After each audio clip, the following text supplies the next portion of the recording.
Hi you guys, welcome back to Linda's Pantry. So today I'm going to start a dish to marinate for tomorrow actually. But what I've got here is, these are chicken thighs and legs. And I've washed them and drained them, and now I'm going to put them in the marinade bag. And I'm going to use my chili rub that I used the other night on my short ribs. This was leftover, except that I added about, 4 tablespoons of this tagine. I'm trying to pronounce this right, but all it is cilantro, lime juice and chilies. It's delicious. So I'm going to do a really limey chili marinade rub on this. So I've washed all this. That's why I'm wearing gloves, because we're dealing with raw meat. And I'm going to put this into this other bag that's dry. And we're going to marinate this, well, more than 24 hours. So, well, not really. It'll be about 24, I guess. Let all those citrus get in there and make everything happy. It'll be like a El Pollo Loco, home style. Okay, so I'm going to get rid of this and my glove and throw that away.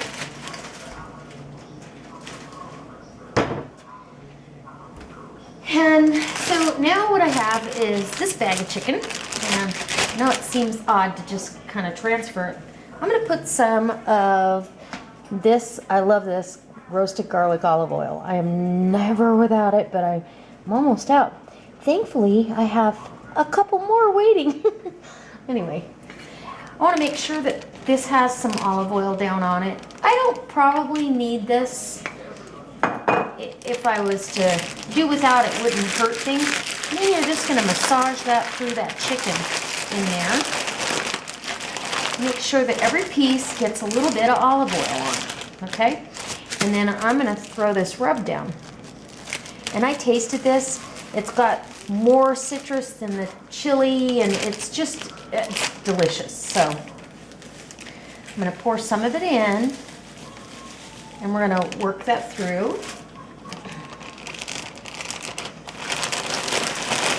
On as many pieces, kind of get everybody happy and working around in there. And I see. Yum.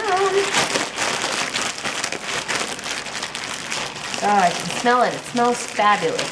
So really, it's just basically you're giving that chicken a massage through the bag. And I see on this side I need a little bit more. So that's what I'm going to do, is I'm going to put a little bit more on this side.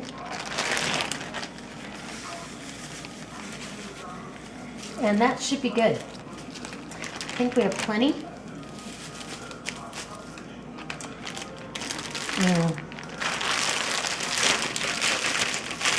And being that this is a dry rub, sometimes it is hard to get it pushed around and distributed to all the sides. And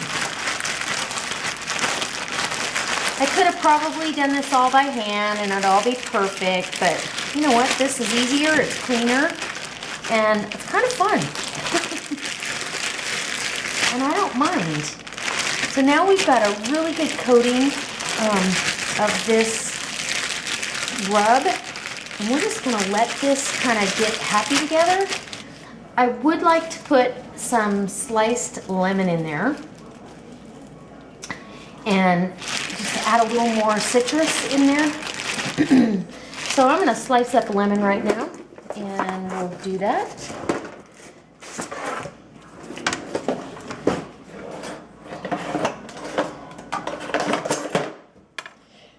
Okay, don't go away.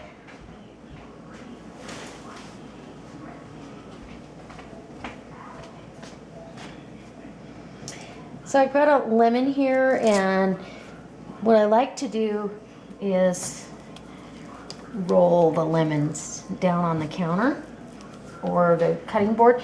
It releases the essential oils. You can kind of see that. I don't know if you can, but I can see the shiny oils coming out. And so, and all the little membranes that are inside there, you're letting those release their juices. So all I'm doing is taking that end off. There's nothing in there. And I'm gonna start slicing. Oh yeah, it's making my mouth water. It's really juicy. And this knife's really dull. Whose knife is that? That's not okay. Anyway, so I'm gonna put these lime slices down and let everybody get happy together overnight, spend the night together, and tomorrow, oh my goodness, we are gonna have home style citrus and chili, and I've got orange slices too I want to put in here, so I better do that while you're in here. Hold on.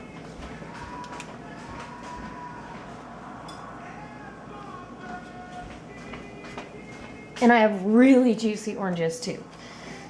So yeah, we're gonna just take that. These orange slices are all gonna help. And we have the lime juice in tagine, I guess. I don't know what that's really called. If anybody uses it in a video, please pronounce it correctly for me. Now we're gonna close it back up and we're gonna try to move all that fruit and stuff around. Might not be as easy as I think. Maybe it is. You just tuck those slices up in between stuff, and there you go. I got this beautiful bag of marinade that's going to go sit in the fridge now, because you never know, and it's a rub, but now it's becoming more of a marinade because of all the juices and stuff. You never know when you might have a failed bag. This is just a storage bag. It's not a freezer bag. So I'm going to put this in a nice container. One more move around. And when I get up in the morning, I will probably move that around some more and see what's going on. And I'm going to bring you back when we're ready to get that in the oven, because that is going to be amazing. Now that the chicken is marinated for a full 24 hours, when you're moving it around, you're breaking up the little pockets of juice so the citrus can really get in there and flavor that meat and break it down. It smells really good. And I've got a baking sheet with some foil here. You can see how well marinated that is. Yum. Oh, this is gonna be good. This is gonna go into a 375 degree oven. And when you can really smell it, other than the spices, you can smell the chicken, it's ready to be checked. So we don't want to cook all the flavor or juices out of it. I think, you know, there's a fine line between having your chicken cooked all the way through and the juices running clear to overcooking and drying it out. People make that mistake all the time with turkey as well. You still want it moist. In fact, not too long ago, I left, because I was busy, I left turkey or chicken breast in the oven just long enough past the point that they ended up a little bit dry. I was pretty disappointed in myself because I really watched them like a hawk. So this is perfect for this little pan. And that marinade that's left goes in the garbage.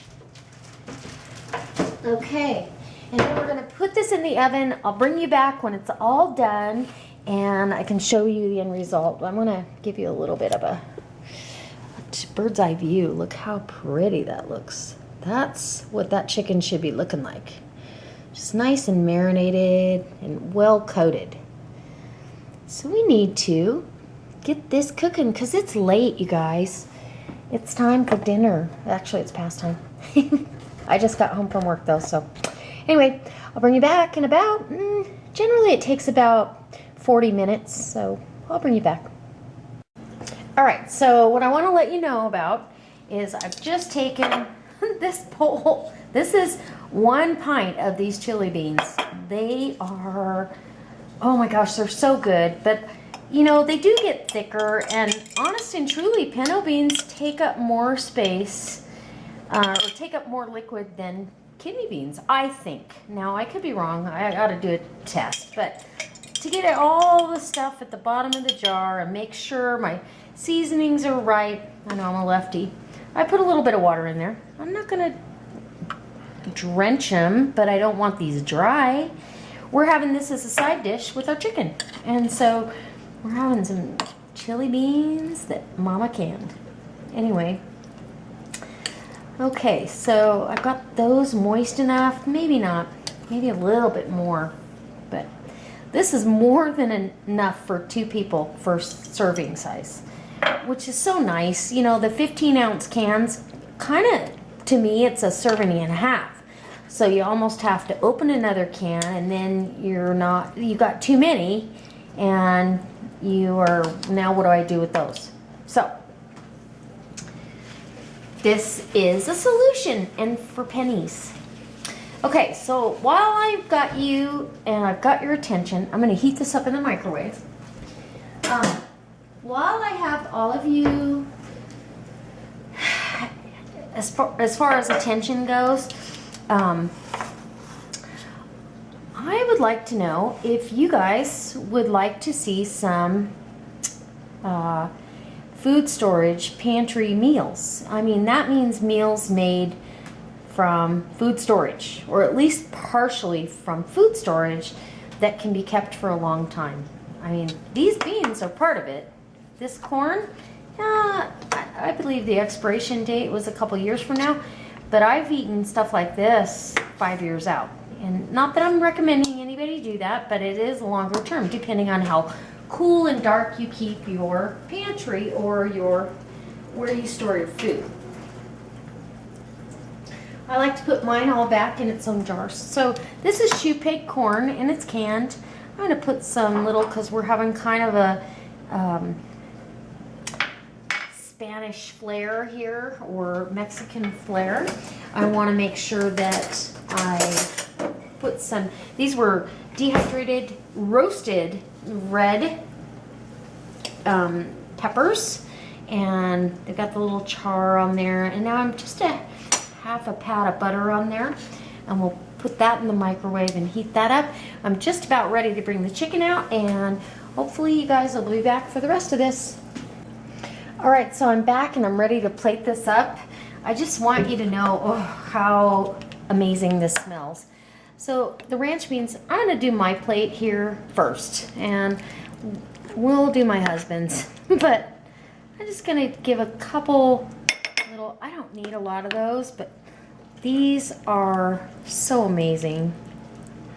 Oh, they smell so good. It's just really nice to have those on hand, and just quick and easy side dish. So now we're gonna go to the shoe peg corn, put that over here, and I don't need a ton, but a little red pepper on top. We'll grab one of those. Actually, the red peppers tend to flavor that corn a little bit, which is really nice. And then I'm gonna grab a chicken leg. Whoops, look at, it's falling off the bone. I better have that. Wow. So you have that chili seasoning, and oh yeah, and the citrus in the background that you've marinated that with. How delicious is that? You've got this beautiful hearty meal that nobody can refuse how good this is. I'm going to taste these chili beans for you. Perfect. Delicious, actually. I love those. And those were the pinto beans. So one of my subscribers said he was a southern gentleman and he always did it with pinto beans, and boy, you were right. Those are delicious. So here's the shoe peg corn. Yum! I probably won't eat both pieces of this chicken, but... And just recapping, that chicken marinated, it's delicious. It marinated for 24 hours, and the citrus and all the spices got a chance to get acquainted with the meat. Wow. It's still really moist and juicy, and everything just falls together. So here's my dinner, and I'm gonna make my husband's plate. I truly hope you guys subscribe. I hope you give me a thumbs up if you like this video. I hope that, let me give you a close-up. I hope that if this is something that appeals to you, I hope that, you know, next time you're inspired by me, tell a friend, put it on Facebook, I don't know, add a comment. That would be wonderful. I love hearing your feedback. It's very rewarding to do these, and so I appreciate you. All right, I'll see you next time. God bless.